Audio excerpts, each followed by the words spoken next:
True Murder. It's a rare insight into a killer's tortured mind. The most shocking killers in true crime history. Victims were brutalized, shot, stabbed. And the authors that have written about them. Easy, Bundy, Dahmer. I would also play with Yash, like if you play with sand. The Night Stalker, BTK. Every week, another fascinating author talking about the most shocking and infamous killers in true crime history. True Murder, with your host, journalist and author, Dan Zupansky.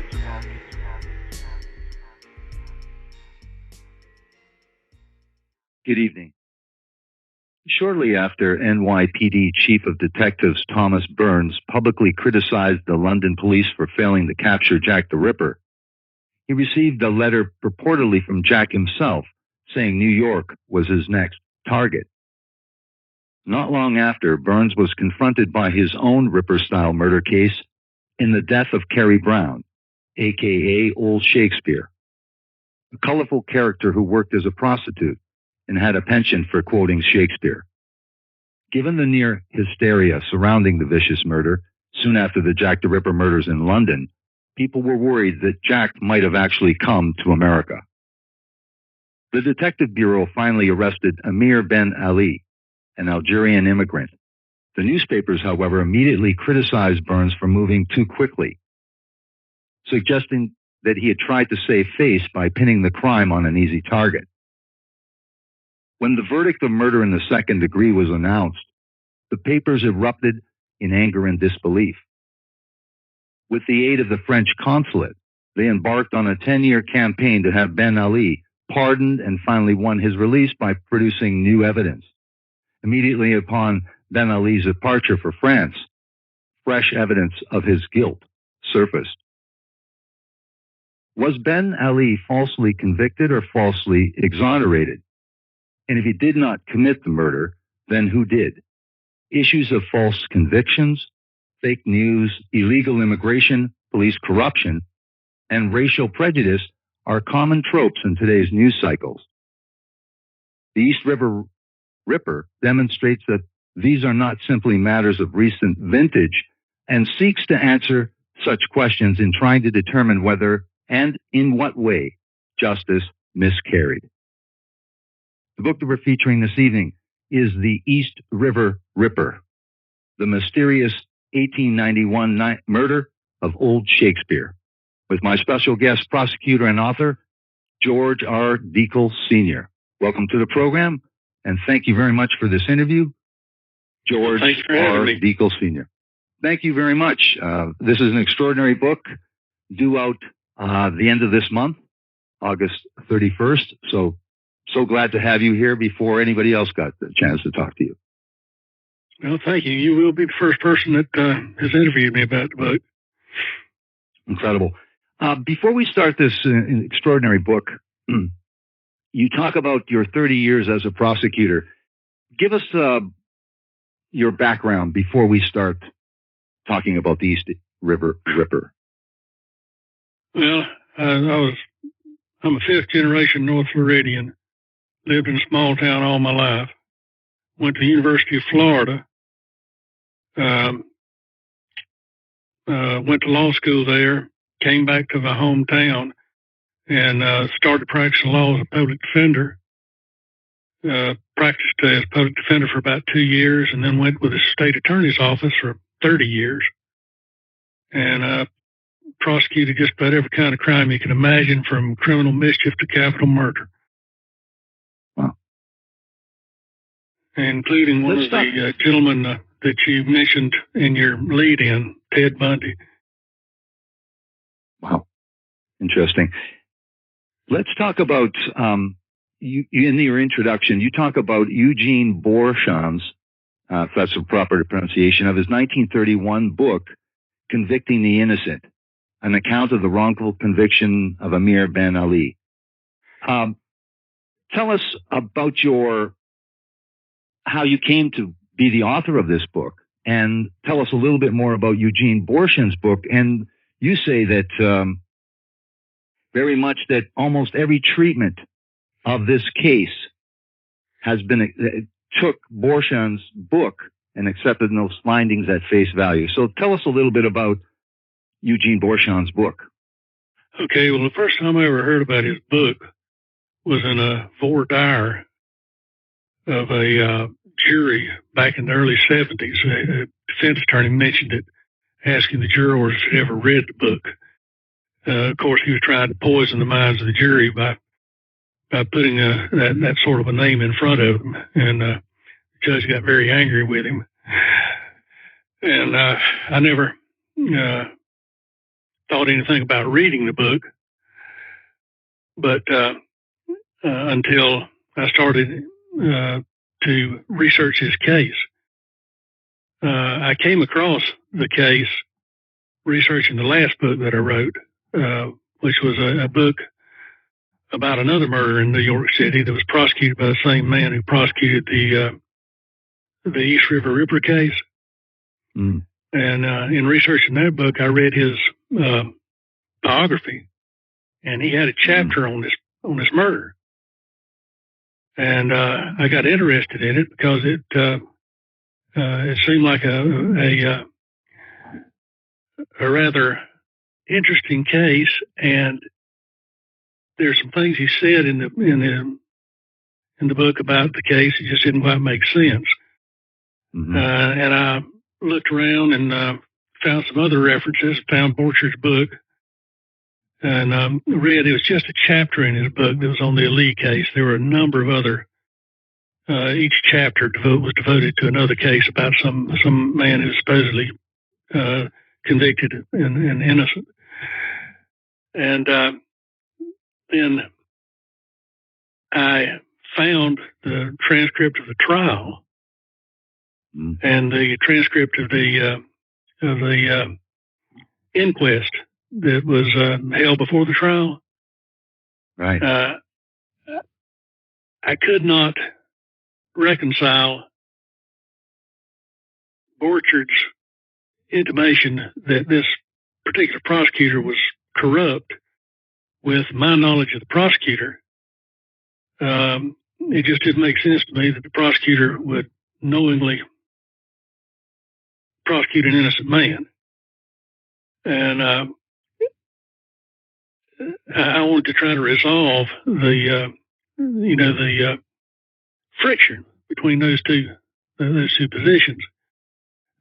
Plus, I had learned about the chief of detectives, Thomas Byrnes, who was a giant figure in the Gilded Age of New York, a tremendously gifted detective. And I again had some difficulty seeing him framing an innocent man. So I dug into it. I read the trial transcript. I read all of the newspaper accounts I could find. I read the memoirs of a couple of men who were involved in the case, other men who were involved in the case. One of the doctors had written rather extensively about it, and tried to figure out, what happened. Was this man really innocent, or was he guilty? Was he properly convicted, or was he railroaded? Mm-hmm. And at the end of the book, I give 3 possible scenarios as to what happened in the case. Because, this happened over 100 years ago. You can't say with certainty what happened. All you can do is say what probably happened. And there are 3 scenarios that fit the facts. I give the 3 scenarios, and then I weigh which of those 3 I think is the most likely. And if a reader wants to choose one of the other 2 scenarios, they're welcome to do it. Won't hurt my feelings at all. Yeah. But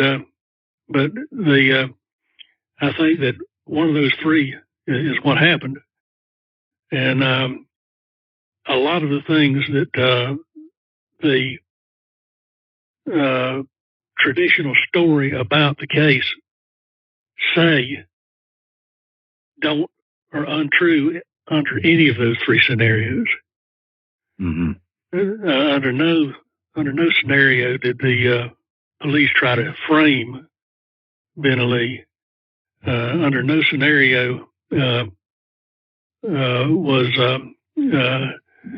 there any prosecutorial misconduct to amount to intentionally framing the man.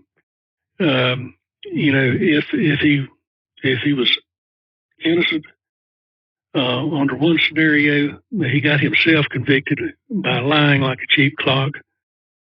Under another scenario, he got himself convicted because a man not affiliated with the police withheld crucial evidence of his innocence for 10 years and then didn't reveal it until it was to his advantage to do it. And under the third scenario, he's guilty. Let's start with the connection that interested the press, frightened the populace, and would interest every true crime reader, obviously, the connection to Jack the Ripper. So in your book, you talk about August 31st, 1888, Marianne Nichols, London's Whitechapel district. People heard her cries, but no one came to her aid. Her throat was cut, nearly severing her head, and he repeatedly slashed her torso. So you continue to chronicle the Emma Ellis Smith died on April 4th, 1888. Later, Martha Turner suffered 39 stab wounds. So you go through that Jack the Ripper's assault of women in Whitechapel and the horror and all of the story that emanated from the newspaper frenzy as a result. Yeah. But tell us about the connection. Why this Jack the Ripper is connected to this story? Okay. Well, there's a tremendous amount of uproar in London over these killings, and any prostitute who got stabbed with a knife after the first one of these murders was immediately Jack the Ripper was the person who did it. And of the 12, I think, murders that I chronicled in the first chapter, only 5 are reliably attributed to Jack the Ripper. But at that time, right. Everybody thought that Jack the Ripper did all of them. And I wrote that chapter through the eyes of someone in the 19th century, not a Jack the Ripperologist, looking back on it as to what it was, because Jack the Ripper is just kind of a sidelight on the story. But anyhow, Thomas Byrnes was world renowned as one of the greatest detectives of the age, and he said some rather unkind things about the London police's ability to make an arrest. And they got published in the London papers, and then we got this letter supposedly from Jack the Ripper saying, "Batten down the hatches, here I come." And not long after that, a prostitute in the slums, just like Whitechapel was a slum area, and they were all prostitutes that were killed by Jack the Ripper. And a prostitute in the slum is butchered in very much the same fashion as the traditional, typical Jack the Ripper murders. She is her genital area is butchered. Her stomach is ripped open. Her intestines are pulled out. The only difference between her death and the death of most of the Jack the Ripper victims is the Jack the Ripper victims had their throats cut, and the New York City victim, Carrie Brown, was strangled. Mm-hmm. So, the first people coming in and looking at the scene, the first thought that came to their mind was Jack the Ripper. And so they went round and round, all kinds of speculation in the press that was this Jack the Ripper? Is Jack the Ripper come? And right after the conviction of Ali, Byrnes hinted that he had evidence that Ben Ali was in London during the time that the Ripper murders were being committed over there. Right. So I doubt very seriously whether Ben Ali was Jack the Ripper. And I doubt very seriously that Jack the Ripper came to the United States and committed a murder just to rub Thomas Byrnes' nose in the bragging that he had done about how the New York police would have caught the Ripper.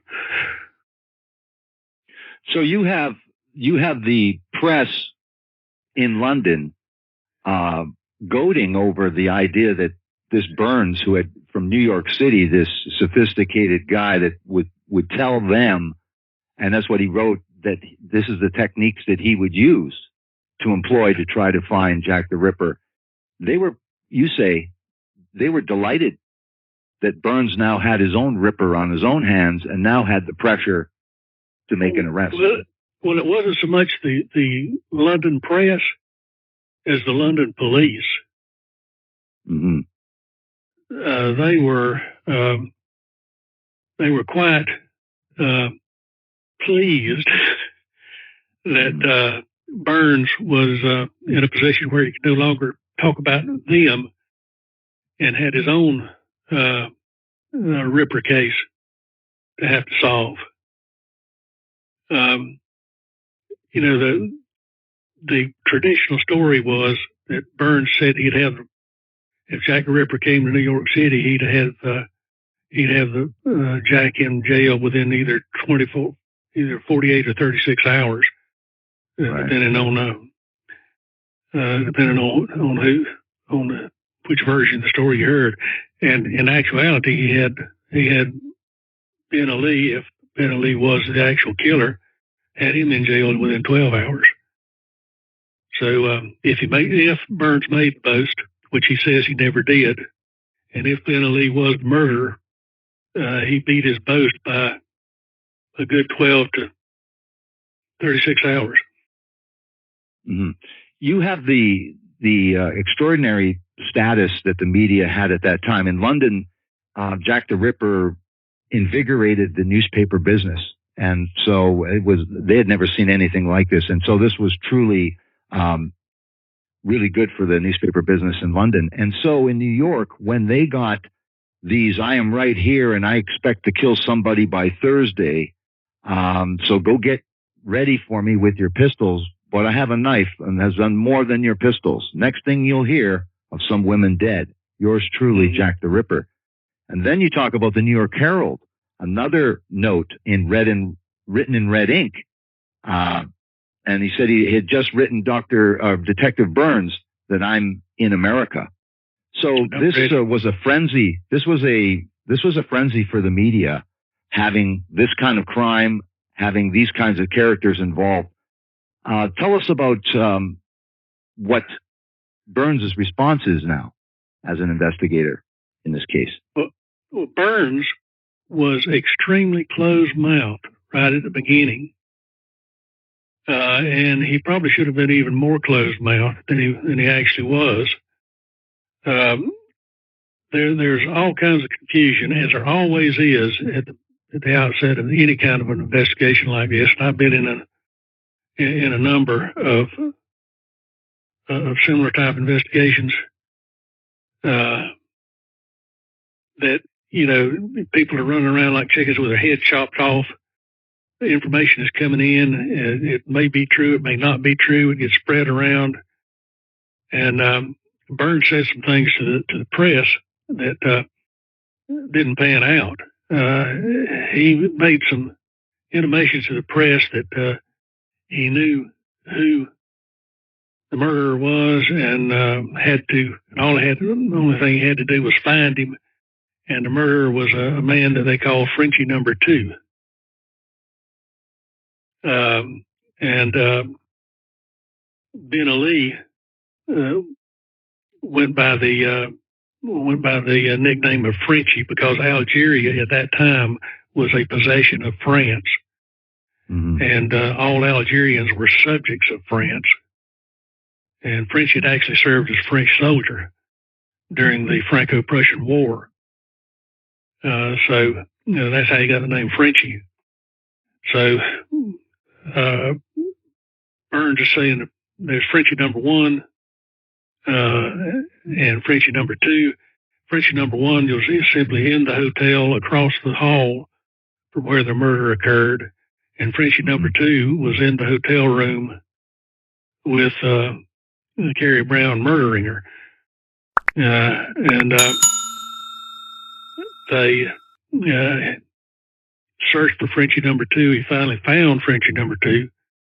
And Frenchie number 2 had an ironclad alibi. So, oops. And then instead of, saying, telling the press, put out the fire and calling the dogs, we're not interested in Frenchie number 2 anymore.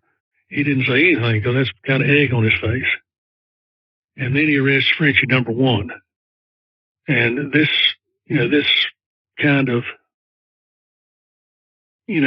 raises the antennas of people say, hey, what's going on here? Is he shooting straight with us, or is he dealing off the bottom of the deck? There's something ain't right here. So this rouses suspicion of the press. And they became quite confrontational with him after that. So that kind of started the sourness between him and the press. Can you explain for us what we haven't talked about is anything about who this Carrie Brown was? You give this background that once upon a time she was doing quite well. She ruined her life with alcohol. Tell us a little bit about Carrie Brown, but also this Frenchie 1, Frenchie 2, and this notorious hotel that you say that this was not the only homicide, and in fact, there had been a homicide in this room before. It was called a Rains Hotel. So it was the kind of hotel, you write, that you could get a drink in the basement and then go upstairs with a lady of the evening. So that's the kind of hotel it was. So tell us first about this. Tell us first about the rooms 31 and 33 and their significance. And then also we didn't mention an extraordinary thing symbol was carved on one buttocks and her genitals were slashed. So tell us about the room scenario and then more about the blood and the blood that was found and the condition of Carrie Brown. Okay. Well, first off, Carrie Brown was a very respectable woman at one point in her life, a mother, the wife of a sea captain, and she took to drink and basically ruined her life. Now, her husband was actually a captain of a ship in the Union Navy during the Civil War. But he finally got fed up with her, divorced her. And she wound up moving to New York, worked for a while as an actress. And the supposition is that's where she picked up all her lines from Shakespeare. Right. And finally, the drink got her so bad that the only way she could make a living was as a prostitute. The one place that she frequented to work as a prostitute was this East River Hotel, also known as the Fourth Ward Hotel, also known as the House of All Drinks. And on the first floor was a bar, and in the bar was where the men and the women would meet up. They would drink. They would agree on services to be rendered, and then they would retire to the upstairs. It was a 5-story hotel, and the way they numbered stories back in the 1890s, there was ground floor, first, second, third, and fourth floor. So the fourth floor is what we'd actually call the fifth floor. But anyhow, up on the top floor was where Carrie Brown went with her John on the night of her murder. They met.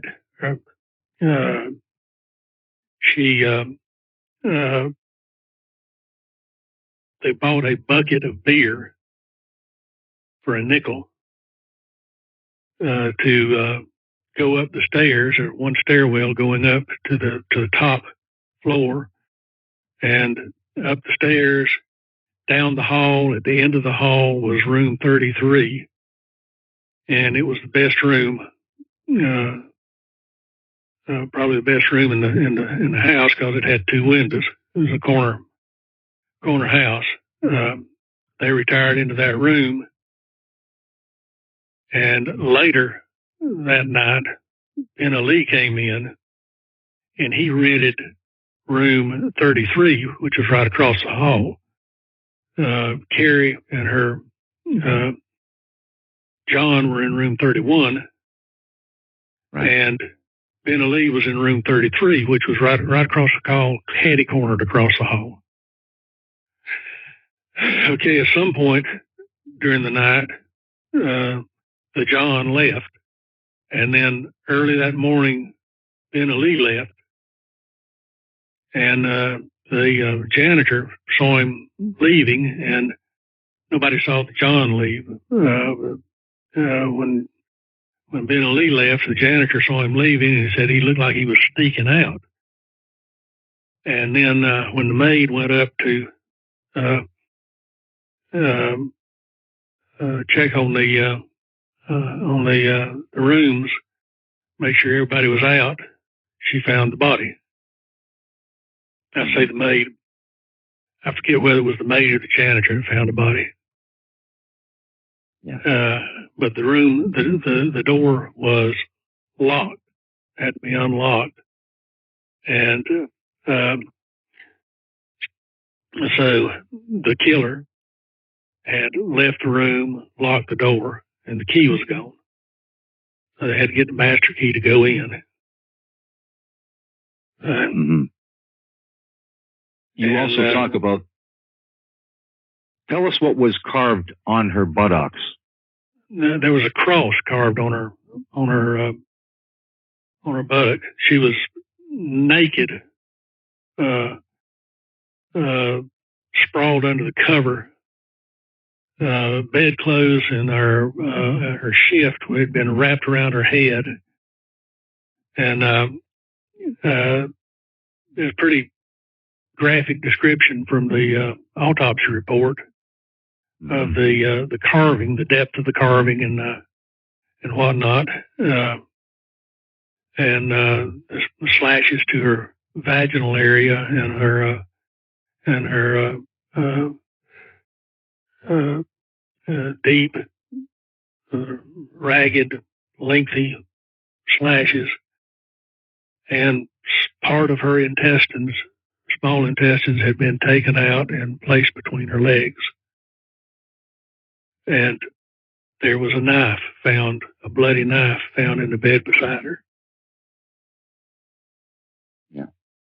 let's use this as an opportunity to stop just for a second for these messages.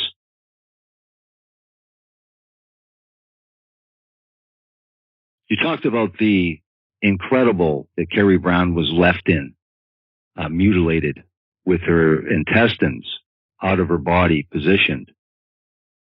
Well, what about the police arriving once they were called? You mentioned Edward Fitzgerald, the janitor, and then someone that had also was involved, another William Thomas. So police arrive.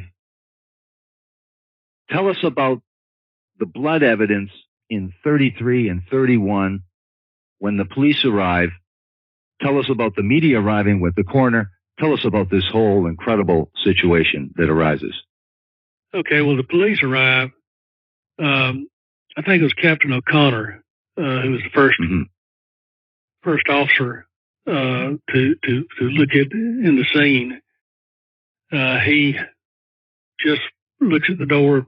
God, that's awful. Need to call the coroner. Backs out. He places an officer by the name of Malarkey down at the bottom of the stairwell. Nobody goes up. Nobody comes down. Maintain crime scene integrity until the coroner gets here. Now, at this point, nobody has noticed any blood stains outside of the room. Right. There's blood all over the room 31, but nobody's noticed any blood stains in the hallway or anywhere else on the top floor. The coroner finally arrives, and Coroner Schultz is a man I was familiar with because he was a coroner in the previous case that I wrote a book about. And not to put too fine a point on it, but Coroner Schultz was a nincompoop. He botched the coroner's investigation in the previous case that I wrote about, and he screwed up the investigation in this case also. The coroner is a public official. He has authority, and so he traipses up to room 31, which he has the authority to do, and carries about a dozen newspaper reporters with him. Right. Okay. Now crime scene integrity is ruined. Yeah. And not only do they go up on the fourth floor with him, they go into the murder scene with him.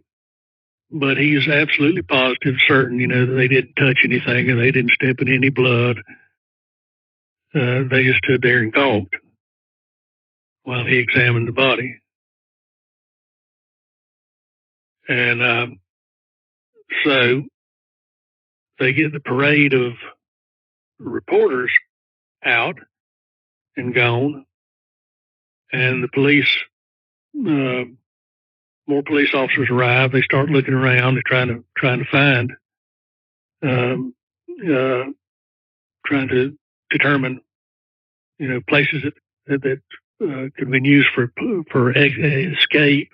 Trying to see if there's any evidence that they could be found, and they see blood stains on the floor, on the hallway, and on the door.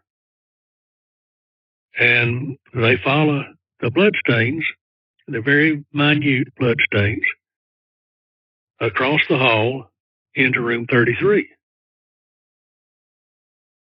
And they find blood stains in room 33, which has been Ali's room.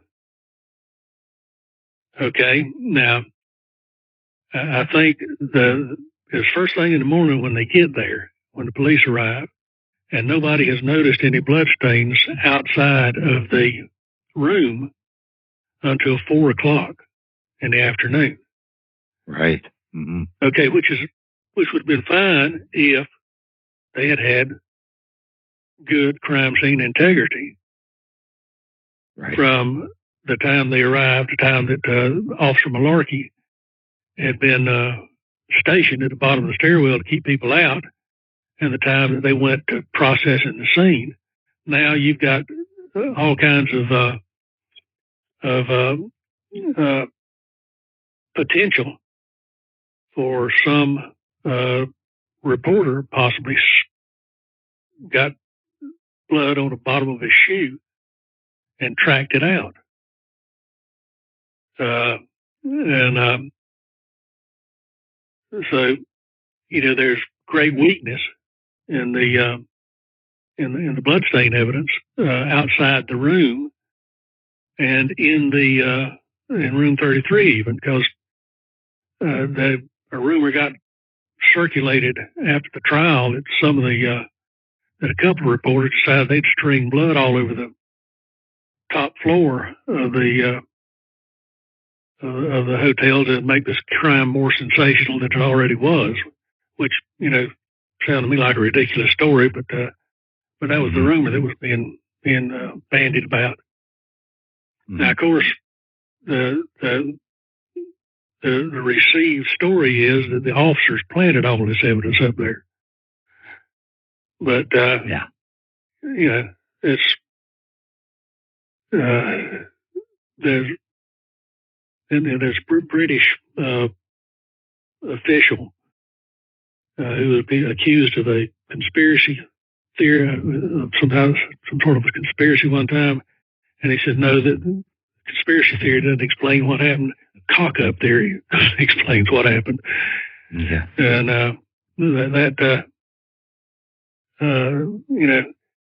if the blood was not left by the perpetrator, it was left by accident as a result of the incompetence of the coroner. So, you don't need a conspiracy theory or corrupt police to explain the presence of the bloodstains in the hallway. And even more than that, you don't need to be too critical of the police, for them not to have noticed the bloodstains if they were there that morning before 4 in the afternoon. Right. Because there's a lot of things going on. That was a horrific scene, and it's easy to overlook small things like minuscule bloodstains. And I gave a few examples of things being overlooked. Sure. Homicide scenes that I was involved in.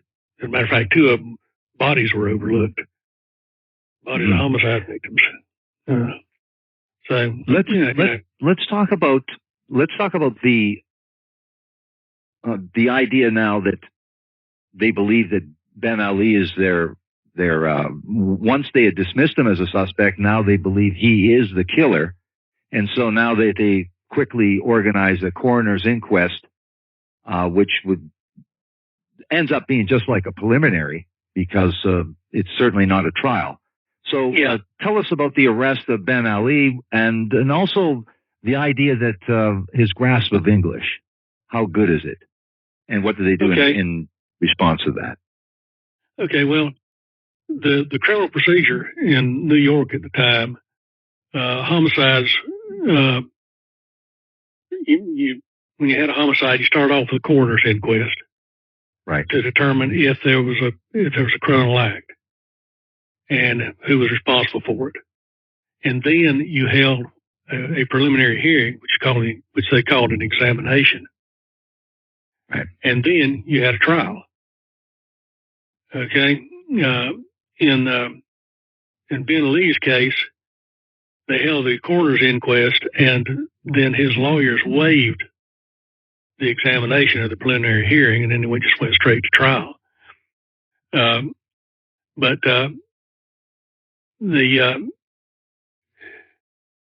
I think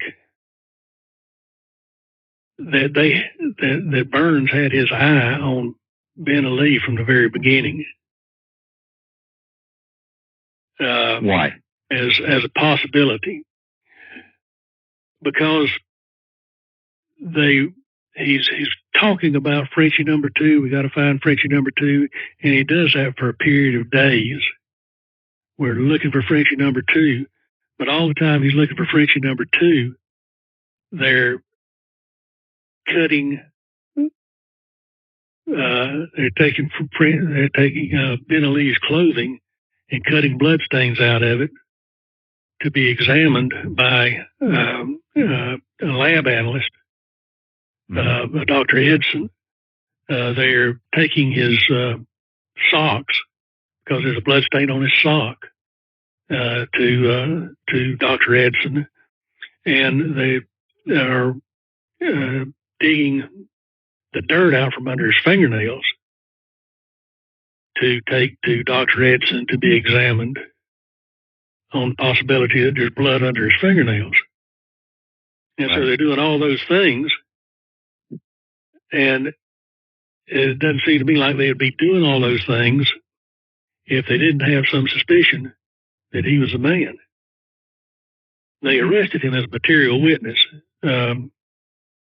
but I think they suspected all along that he very well could have been the person who did it.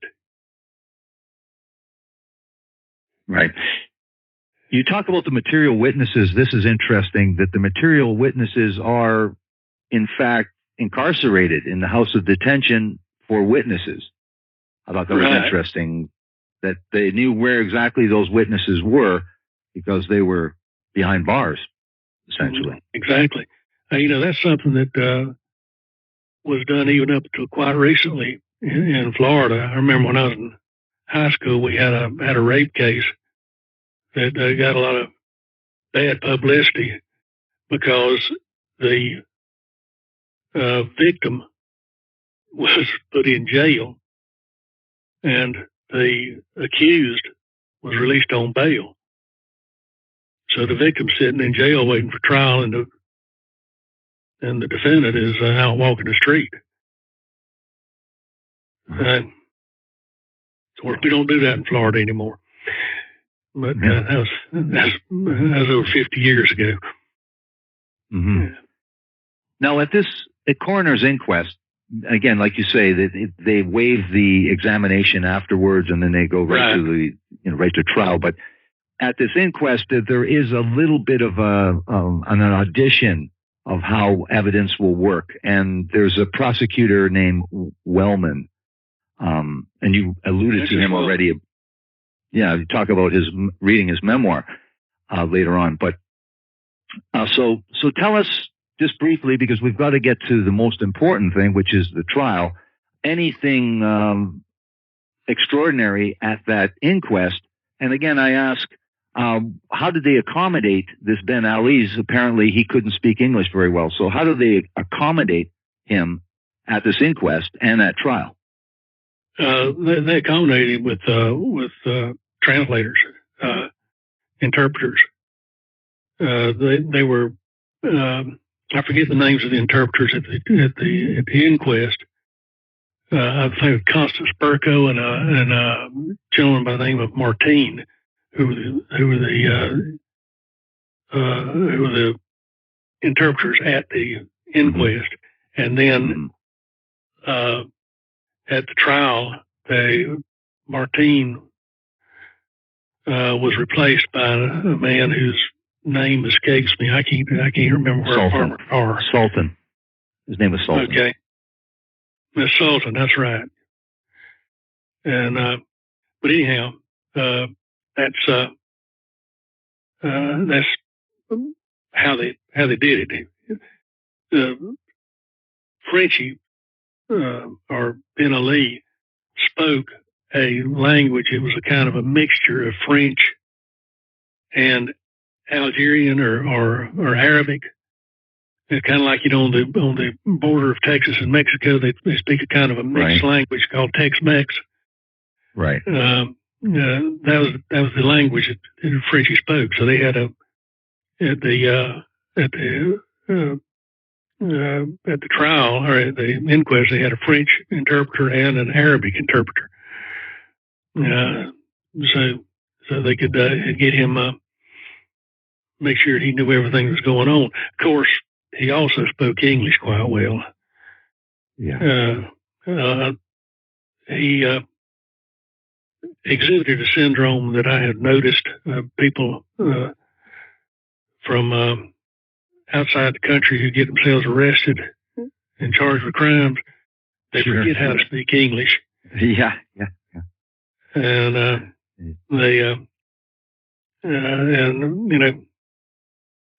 that just kind of bogs the process down. You have to get them an interpreter.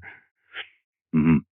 And let's use this as an opportunity to stop right now, talk about our sponsor, which is Ritual. We deserve to know what we're putting in our bodies and why, especially when it comes to something we take every day. Ritual's clean, vegan-friendly multivitamin is formulated with high-quality nutrients in bioavailable forms your body can actually use. What you won't find? Sugars, GMOs, major allergens, synthetic fillers, and artificial colorants. Plus, the fresh taste and delayed-release capsule design make taking your vitamins easy. I chose to take Ritual Essential for Men 50 Plus about 8 months ago when it became available for men and teens. I decided to try it because my wife Lisa has been taking Ritual Essential for women for over 2 years, and she is impressed with the results of taking Ritual daily and has felt it has made a significant difference in her health. And I wanted to experience Ritual for myself. Their research into bioavailable vitamin and mineral sources has sold me on Ritual. They are a superior multivitamin. Ritual is the multivitamin reimagined. A multivitamin should contain key ingredients and nutrients in forms your body can actually use to help fill gaps in the diet. No shady extras.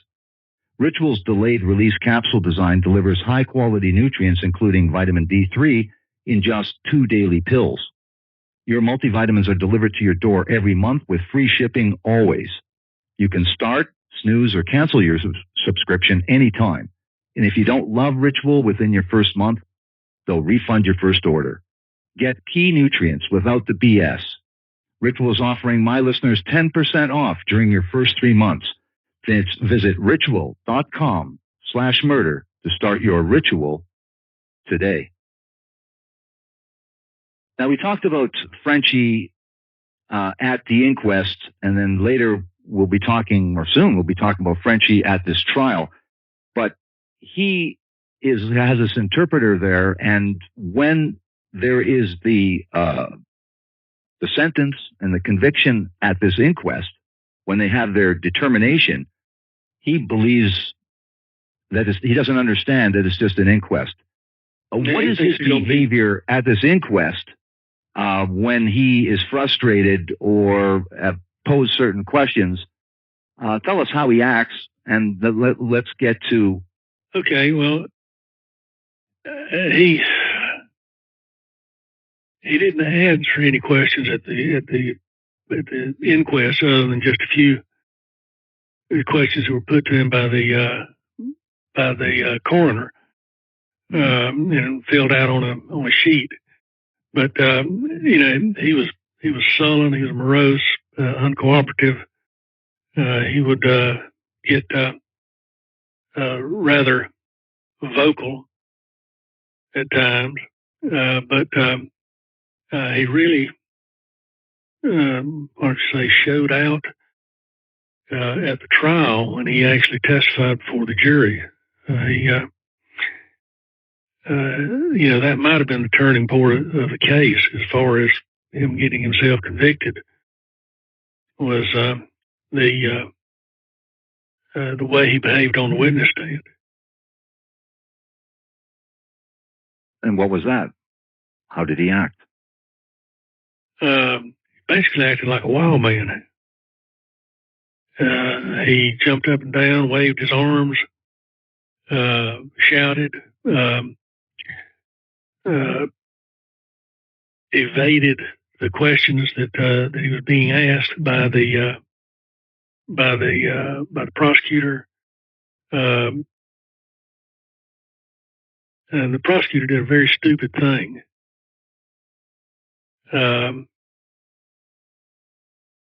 He took the knife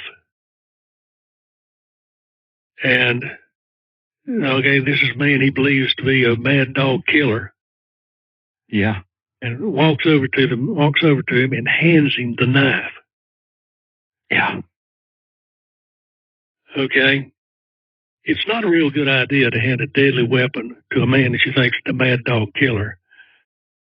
And Frenchie erupts, or Ben Ali erupts and waves the knife and whoops and hollers and scares the mud out of the prosecutor. And the judge calls out, "Take that knife away from him." And they get the knife away from him, and it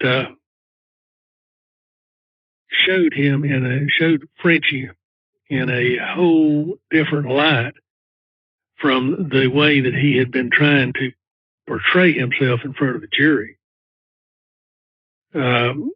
He looked like a man who could rip somebody to pieces with a knife.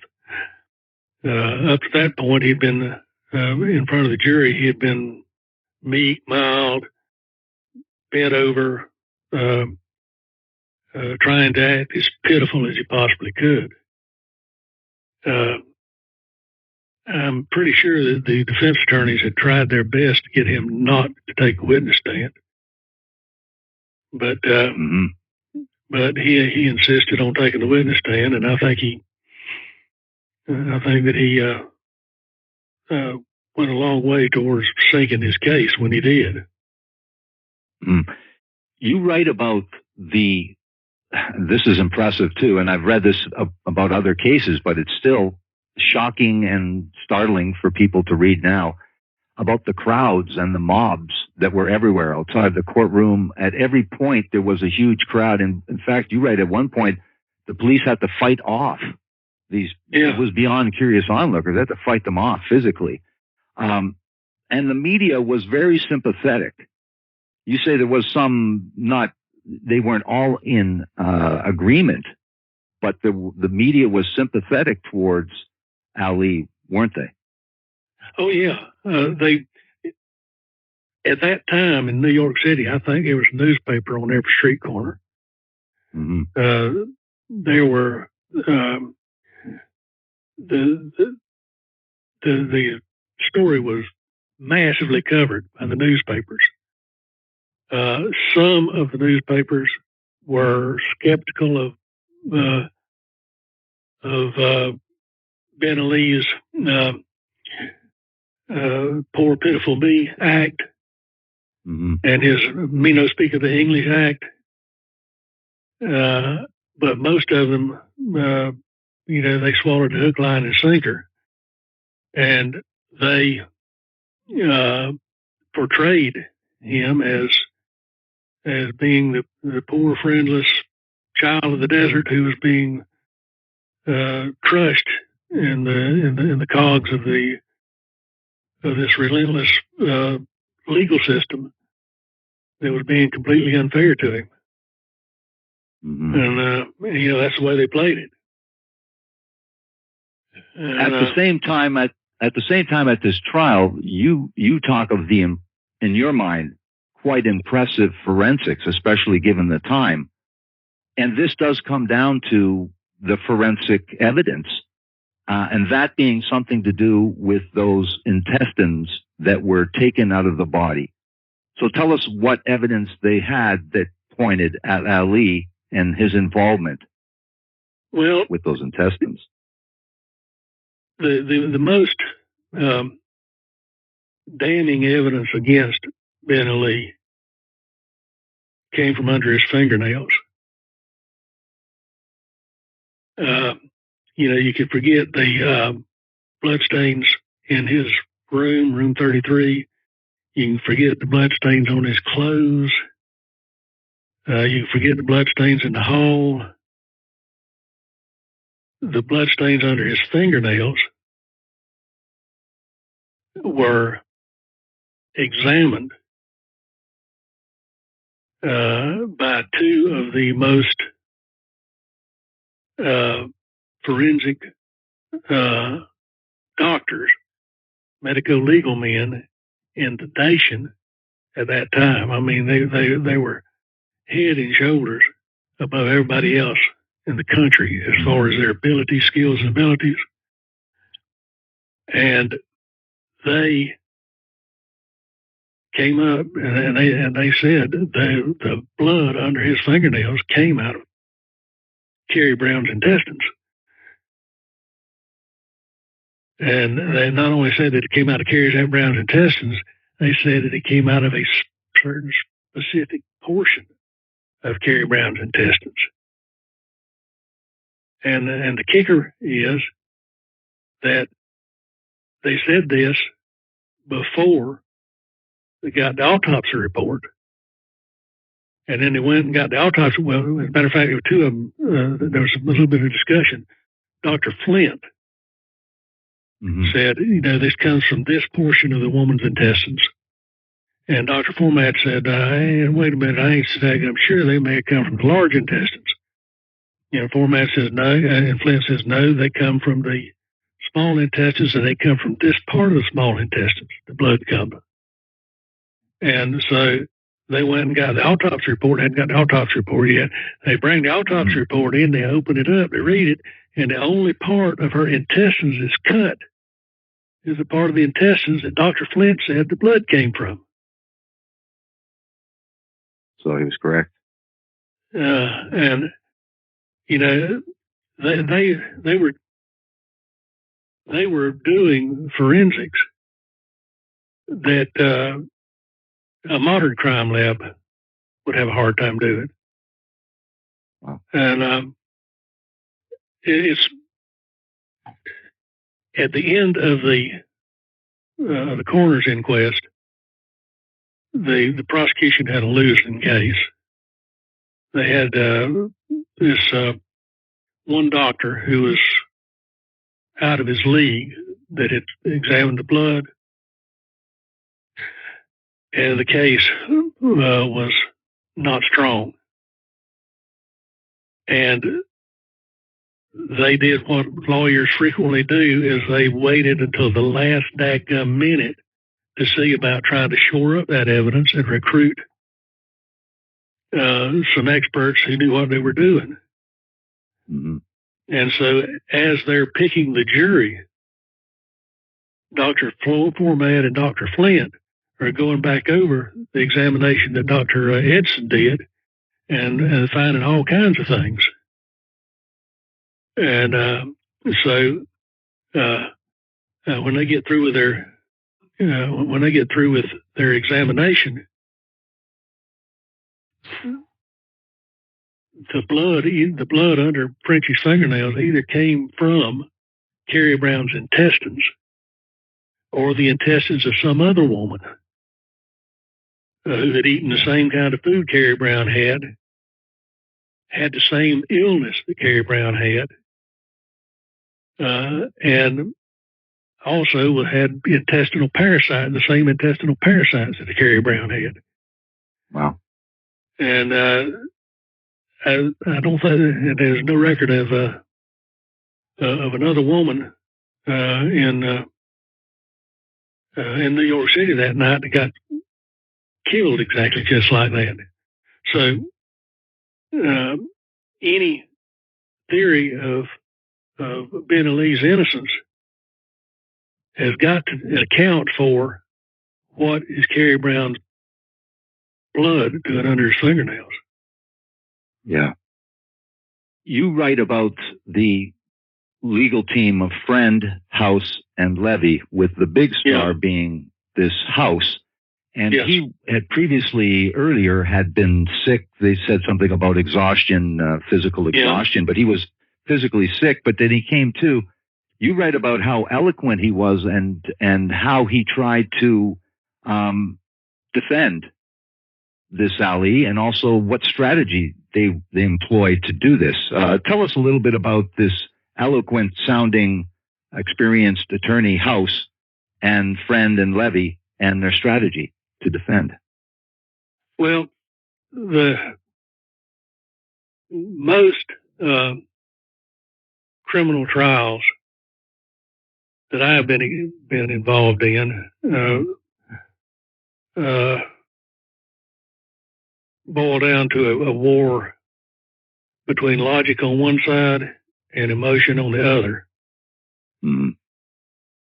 Okay, and it's usually the prosecution that has the logic, and it's the defense that has the emotion.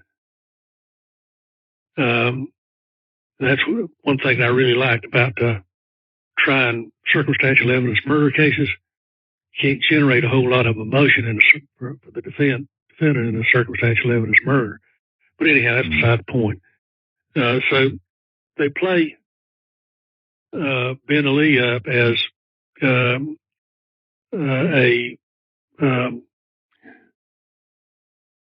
ignorant, innocent,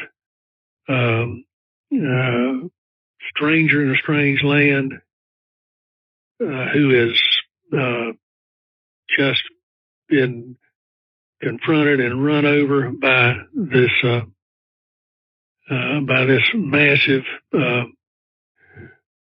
bureaucracy of the New York Police Department, and just totally unable to defend himself because of his lack of ability to speak, his lack of understanding. Have you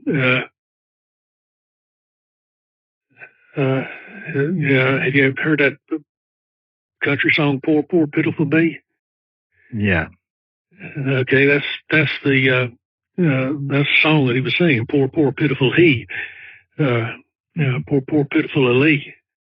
And he did an excellent job of making this person, making him as sympathetic as he possibly could. And at the same time, making the witnesses who had testified against him as unattractive as possible. Because if you got testifying for the prosecution, you have a bunch of prostitutes and pimps and drunkards. And then you have the police, of course. So, on the one hand, we've got this poor, pitiful guy who's being run over by the police, and they're depending on gutter snipes pulled out of the worst slums of the city to try to convict him, and that's the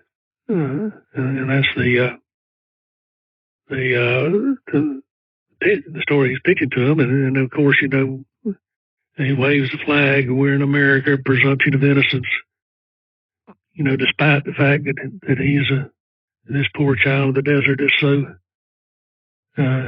so ignorant and unlettered and whatnot. That doesn't mean that he doesn't have the same presumption of innocence, entitled the same presumption of innocence as anybody. Mm-hmm. So that's the pitch he made. It was a good one. Yeah. And before the right jury, it could have worked. Now, despite the media support, despite an eloquent House and in his opening statement, his closing statement, a valiant effort by friend House and Levy, and even the testimony of Frenchie once again, Ali. What is the verdict? And you talk about this being a capital case.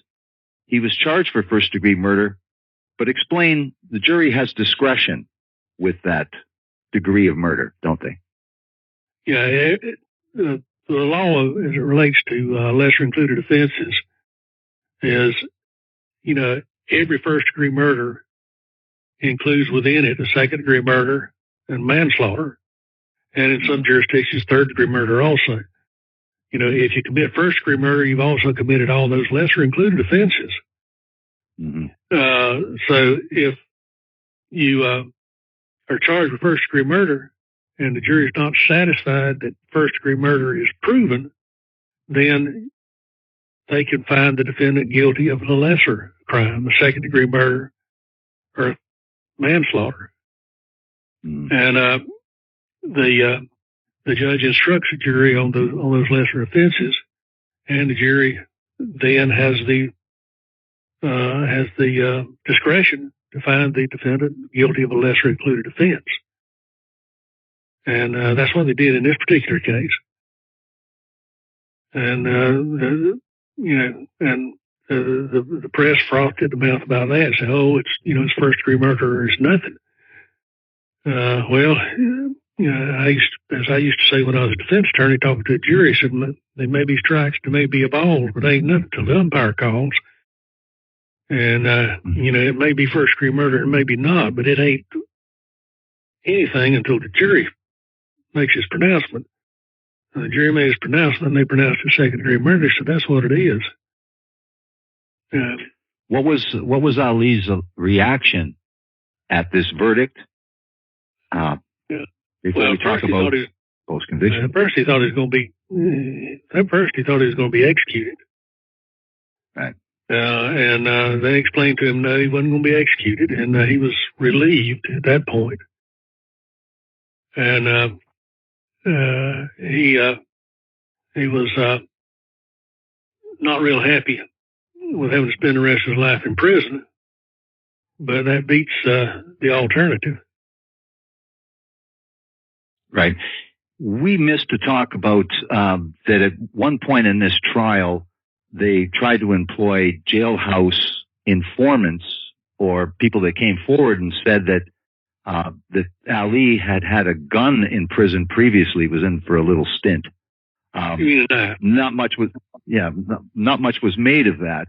But so now that he is convicted, as the same attorneys considering an appeal, what happens in that regard? Okay, they file a notice of appeal, and then there's no record of any opinion by the appellate court, which,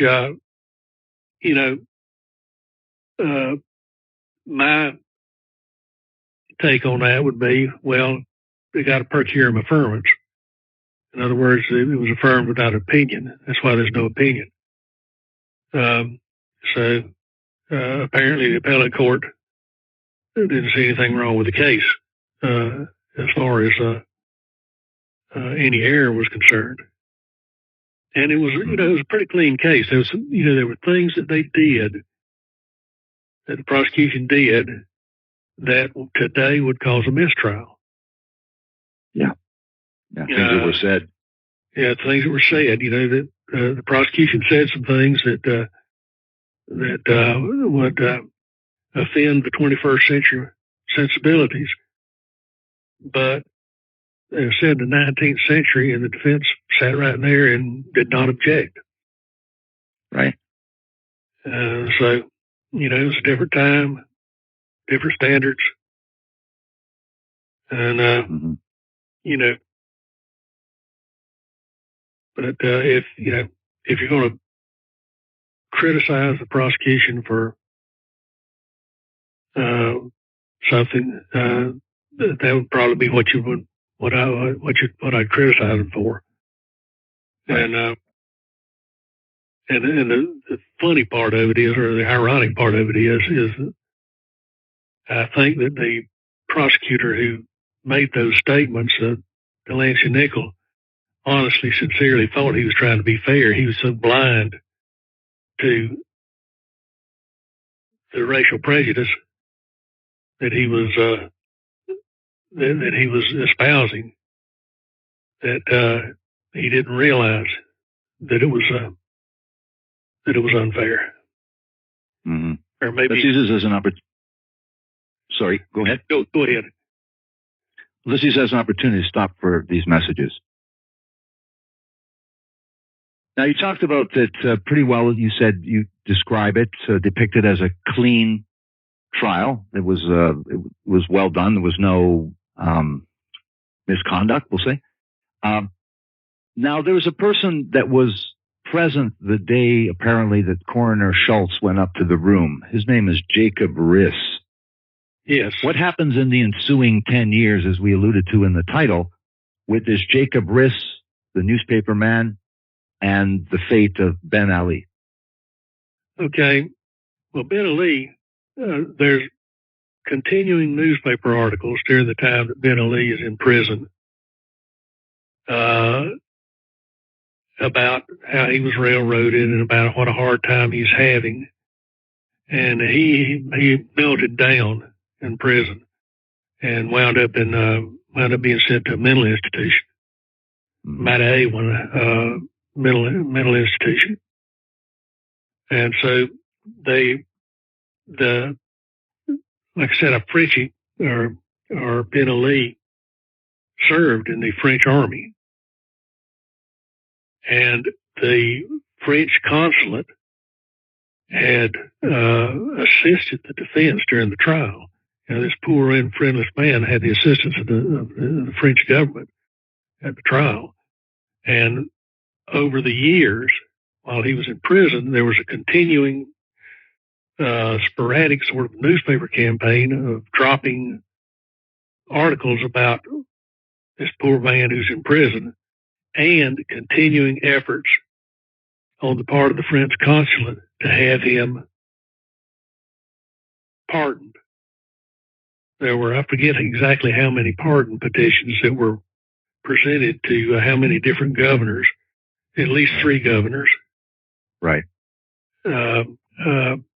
Governor Flower, Governor Roosevelt, and finally, Governor, lost his name.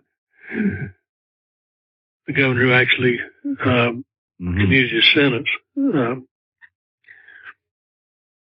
Well, I can't remember his name, but anyhow. So there was sort of a PR campaign on the part of the papers and a sort of a legal campaign on the part of the French consulate. And over the years, more and more support was gotten for it. And they thought that they had a pretty good shot at it. Okay, it was Governor Black was one of the governors. That's right. And then the 4th governor who actually pardoned him, I still can't remember his name. But anyway, when Black was governor was when they thought they were going to be able to get him pardoned for sure. And he brained another inmate with a club, and that kind of ruined that pardon attempt. And they came back when Roosevelt was governor, and Roosevelt turned the pardon petition down. He said there was no evidence of innocence. There was no way of there was nothing to change the verdict. Mm-hmm. And they said at that time that they thought that they were going to give it another shot, and they thought they might be able to find some evidence of innocence. And so after Roosevelt gets out of office, they come back to the next governor. Odell, that's right. Benjamin Odell. And they've got a man who says that I know who the Carrie Brown's John was. He worked for me. His name was Frank. Mm-hmm. And the night that Carrie Brown was murdered, he came back to the farm where I live real late at night, and he had a bloody shirt, and then he up and left without even forwarding address, and left a key in his room. And I took the key and went down to the East River Hotel, and I compared it to the keys on the keyboard up there on the East River Hotel keyboard behind the counter there, and by golly, it was identical to those East River Hotel keys. Wow! So it was. So he's good for it. He's the man that did the murder, Frank. And I decided I wouldn't say anything about it, because that man who's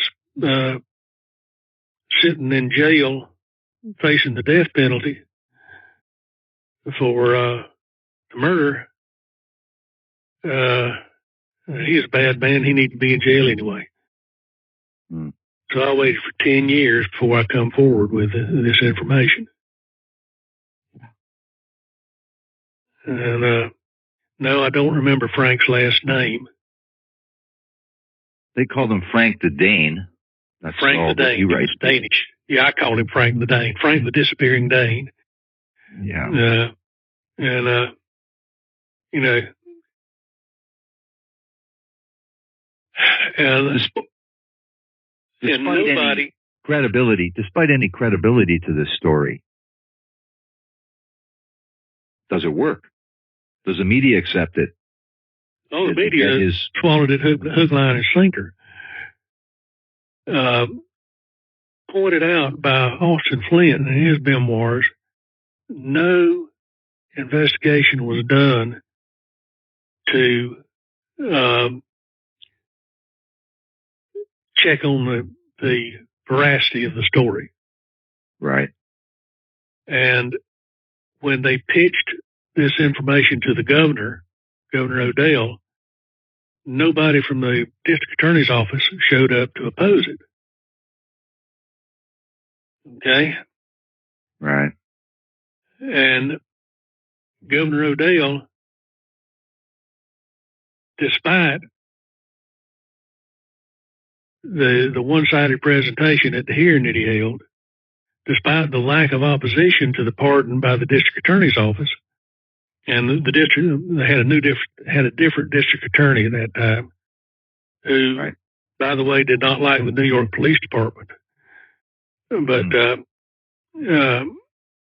despite, all of that, and despite the support of some very prominent people, Odell does not pardon the Frenchie.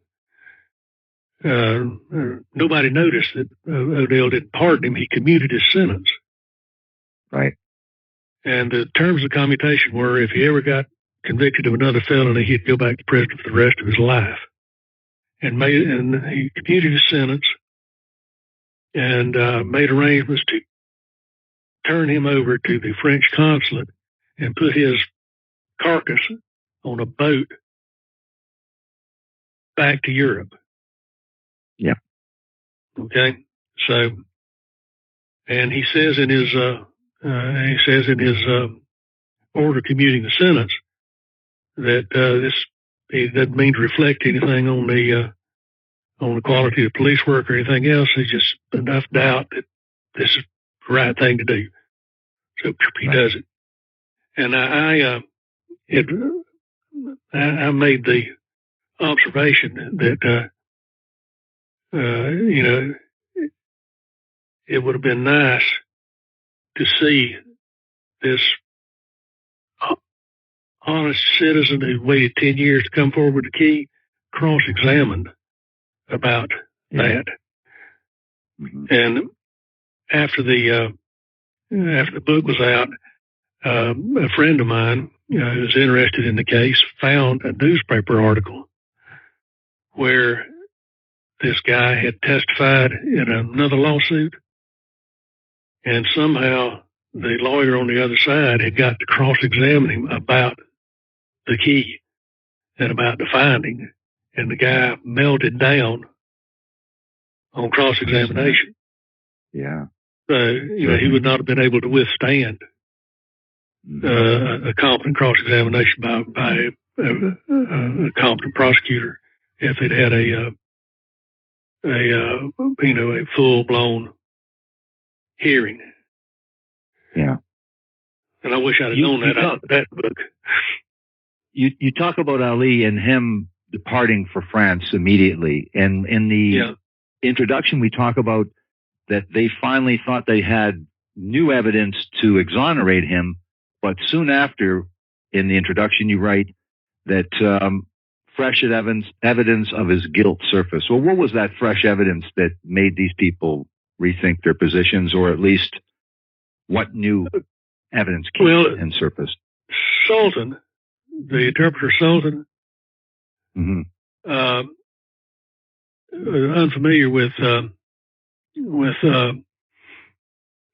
requirements of somebody who's working for the defense, and unfamiliar, I think, with attorney-client privilege, told a friend of his that Frenchie had confessed to him. Yeah. And he gave him the substance of the confession. It wasn't a confession. It was, I was supposed to meet Carrie. I think I was supposed to meet Carrie after she got through with her business, because he and she were boyfriend and girlfriend.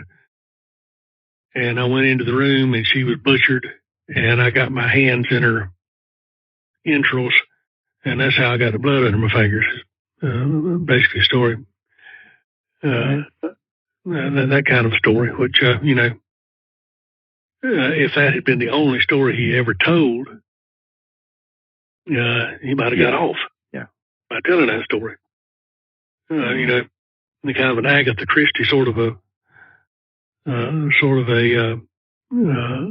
ending to it, but anyhow, that was a statement that he'd made to Sultan. And Sultan had told this friend of his, and who was an actor, and when the news that Frenchie had been pardoned, none of the newspapers wrote that he had been, his sentence had been commuted.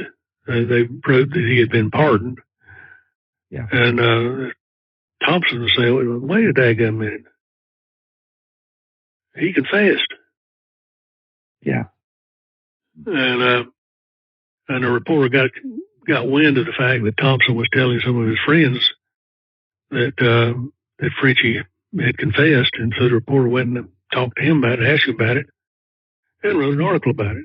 And that appeared in one newspaper in Buffalo, New York, and found absolutely no reporting of it in any New York City newspaper. Yeah. Because, who wants, they kind of like Byrnes with his Frenchie #2 did it. Sure. Kind of egg on the face if they were to run that story. Yeah. It's an extraordinary tale. I want to thank you so much for coming on and talking about the East River Ripper, the mysterious 1891 murder of old Shakespeare. It's been fascinating talking to you about this, George. So, for people that might want to check this out, do you have an Amazon page? You mentioned your other book that you have written recently. Can you go to an Amazon page? Yeah, I got an Amazon page, and I've also got a page of myself at www.bobdeklebooks.com. That's www.bobdeklebooks.com. I've written about 9 other books, and all of them having to do with criminal law, and most of them historic murder trials. That's fascinating. Again, George, thank you so much for coming on and talking about the East River Ripper, the mysterious 1891 murder of old Shakespeare. Thank you so much. Have a great evening. Thank you so much. Good night. Bye.